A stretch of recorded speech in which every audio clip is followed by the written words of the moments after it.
Hi everyone, it's Nikki Jameson here, and today I'm going to do an abstract painting, and I'm going to use the paint brushes called Splish and Splash. So these are some of my favorite brushes, and we are in Corel Painter 2023. So I'm going to go through the brushes.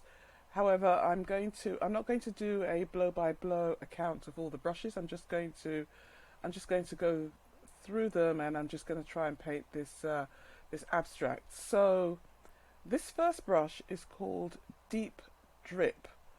Now, if I recall, it gives a very, very deep drip. I'm going to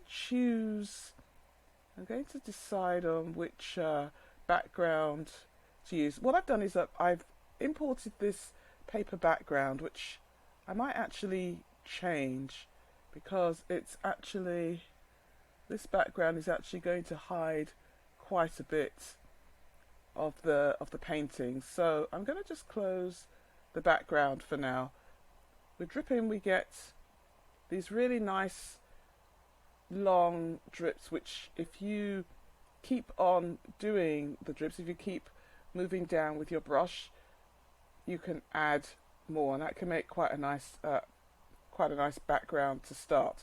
I really like this brush, and I have closed the background at the moment, but if we keep our background that I've brought in, which is called Grunge Freeze, it makes quite a nice little backdrop. This brush has some color variability, so that's why you get this different color, and if you change the color, you can get even more color variability there. That's a really nice background. Okay, so the next brush is a brush called Flick. Now I am going to, let's just see if I want to use this color combination, and I will undo these ones just to give myself a little bit of a few options. Okay, so we've got Flick, and I'm going to put Flick on a new layer. Flick is, let's use a dark color. It literally just is like pulling the brush and just flicking with it, and it creates this really nice splashy stroke. And right now I'm using a paper called Deep Texture. So the paper does really make a lot of difference with painting in Corel Painter, even for abstracts. So I have changed this to Deep Texture. Let's have a play around with a few other brushes, because I have some other favorites here. I'm going to use this one called Abrasion, because Abrasion is a favorite one of mine. I really like it. It gives a more defined stroke, and you can see there's color variability here, so you're getting a really nice multicolored stroke here. Just going to add some of this really nice red. Okay, so we're going for color and texture for this particular abstract. And okay, so that is Flick. So the next one is called Galactic, and I think I will put Galactic on another layer for now. We can come back to it. I'm going to reset. This brush also has color variability as well. If I reset it, it comes back to a size of just under 100, and the reset is 100 here. So if we, what should we go for? Yellow. So I'm going to undo those two for the moment, and we're going to use Galactic at a fairly large size. You can see with the color variability, and I'm just dabbing this one. It's quite close to the color here. We might want to make it a little bit more of a contrast. So this is Galactic. I'm putting most of them here. If I press and leave and let go, I get a bigger stroke and a more blocky stroke than if I just dab as I'm doing there. Okay, let's add a little bit of orange here. This is a really nice way to make an abstract. Of course, usually I wouldn't be talking. I would just be really thinking it through and just letting the brush and the brushwork do the work. And you might want to put the straight edges up, and of course if you change the paper you'll get a different brush mark. So that is Galactic. The next one is called Graphic, and I really like Graphic. I will put it on another layer. So Graphic does this stroke. It's a very blocky stroke, like that. Okay, that's me dragging my brush. If I don't want to drag my brush, I can just add a few blocked colours just by dabbing. This brush pack, it's mostly, you get the best of it from just dabbing rather than pulling. But if you want to pull the brush down and do like a wide stroke, you can do so. It is a great brush. It's very expressive.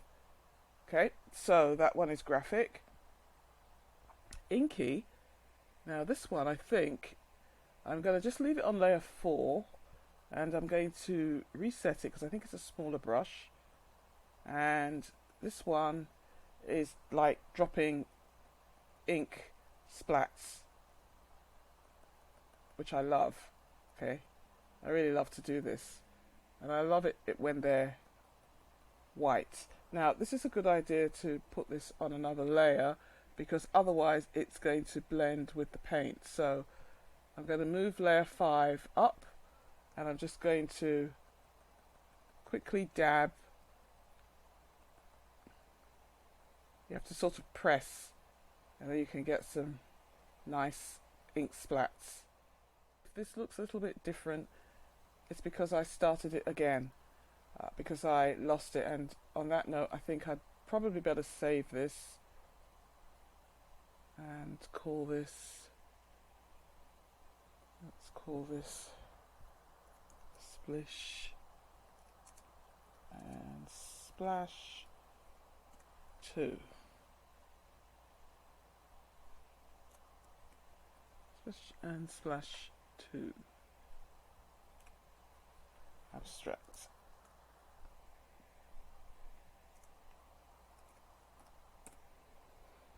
Let's see how we do with this one. So you can watch the beginning of the video, and it will look slightly different. It had a background that I imported. I didn't import the background this time because I just want to try and not put too many encumbrances in the way. Okay, so this brush was called Inky, and those are the sort of the little splashes here that we've got. We've tried Galactic and Flick, and I've put some of these on different layers so that you can see the layers there, and you can see the different brushes. So let's move on. Oil Drippy is another brush, and I think what I will do is let's add a new layer for Oil Drippy. Let me choose a dark colour. So if you see it, it makes a very, it's hard to see it there. That might be a little bit better. Makes a very long, oily line. It's a bit like a drip. Okay, very much like a drip, and it's kind of blendy. It has a reset of 12. That's probably why it didn't paint on the last piece. It's more of a blender, and it needs paint to work. Okay, so it's actually pulling the paint that's already there, and it's kind of mixing it. So that's what this one does. I know it's not easy to see it in this case, but it is a very oily brush. Kind of joins these long drippy lines, if you like. And perhaps if I do a very dark one, you can just about see it at the bottom there. Okay, so that's Oil Drippy. It's a nice brush. Uh, Petal Plode is also a very nice brush. I'm going to stay on layer 4 for now. I'd love to do this with a very bright blue colour just for effect. Okay, so very much a great way of adding nice bright colour in a very abstract way. Okay, that's Petal Plode. The next one I wanted to do is Pitter Pat. It's a similar brush. I'll add a new layer. Now the only way you're going to be able to see this is if I turn off the actual painting. But I'll try and find a nice, let's do this colour. I don't think you can see that. Try to find a colour that you can actually see. Okay, so if I make this, actually if I make the painting bigger. So if I go here, I'm using this brush, let's make it nice and bright. So you can see the blue. If I paint it over the yellow here, it's just like tiny little footprints. And if I press, I get more of a spread. Okay, let's go for a bit of red. Or maybe light green. Looking for a colour that shows up. I've got so much nice bright colour here that it's proving a little bit tricky. Alright, so just adds, like throwing paint. Now, let me see. That is this background with a lot. If I do it here, you might be able to see. And if I do it with a nice bright colour like white, you'll be able to see even more clearly. It's like little paint splashes. Okay. Alright. Now I've got a couple more brushes I wanted to do. Scraggly. Scraggly's a nice brush. It actually acts as a blender as well. I'm going to try and use this dark bluey green. Try and just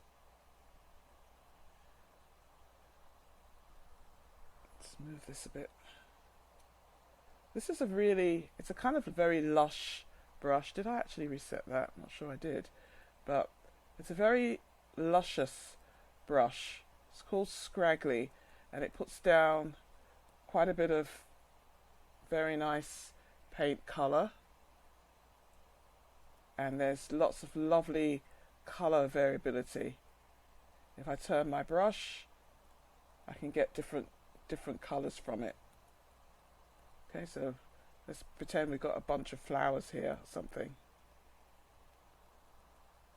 So Scraggly is a very, very nice brush. Okay, you can kind of use it to very liberally apply paint. It's got a reset of 40, so it is kind of blending at the same time. But, you know, it's very, very nice.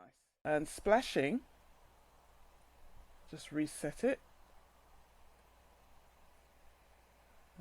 I keep going for blue because it shows up.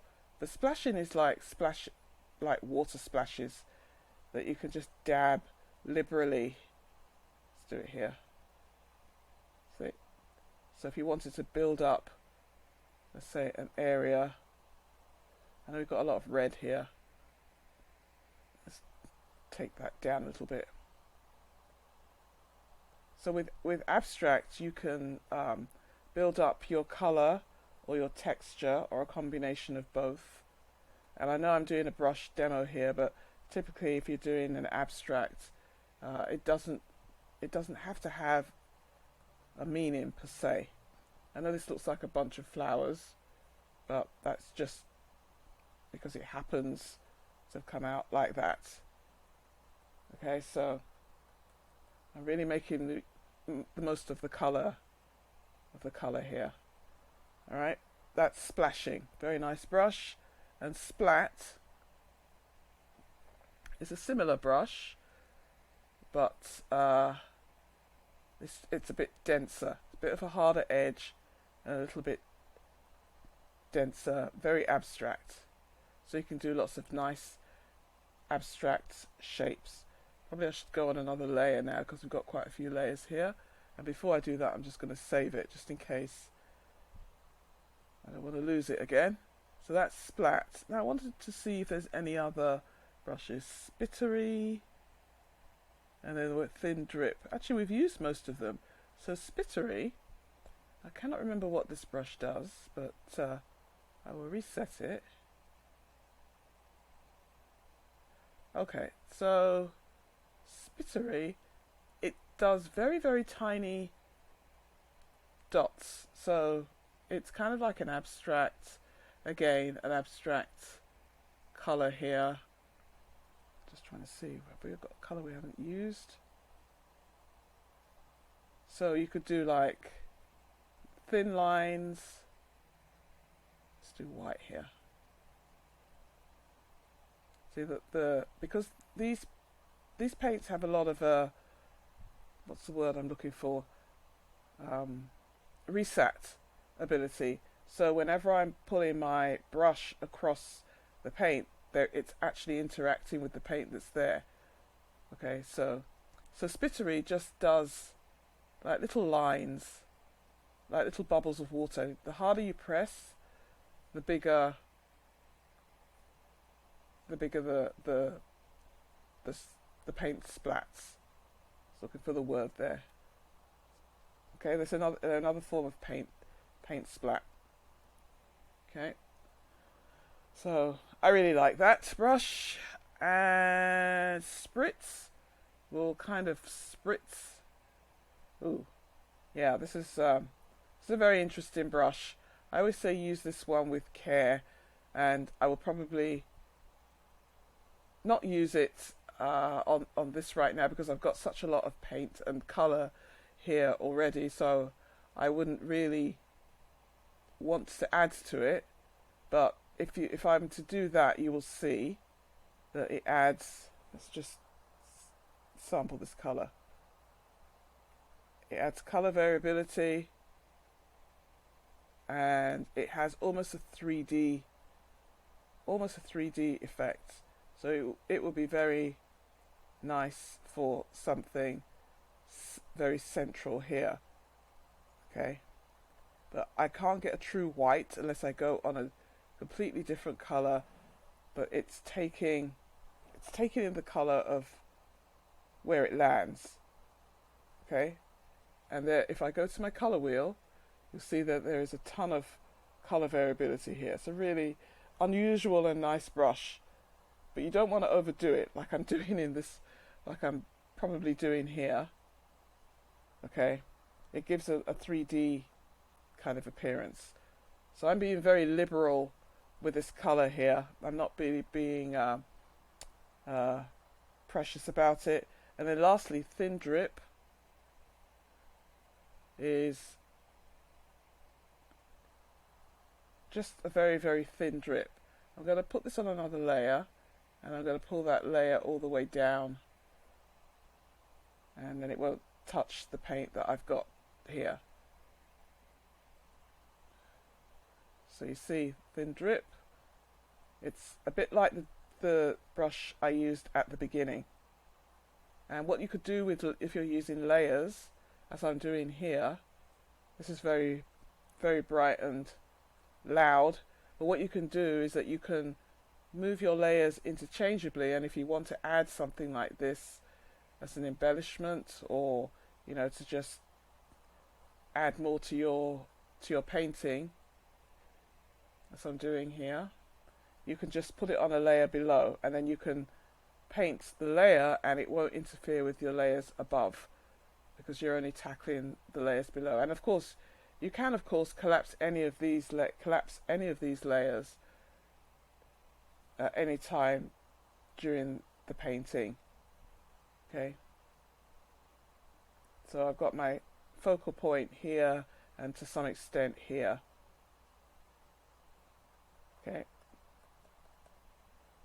Okay, so those are the main brushes. I think we managed to do all of them.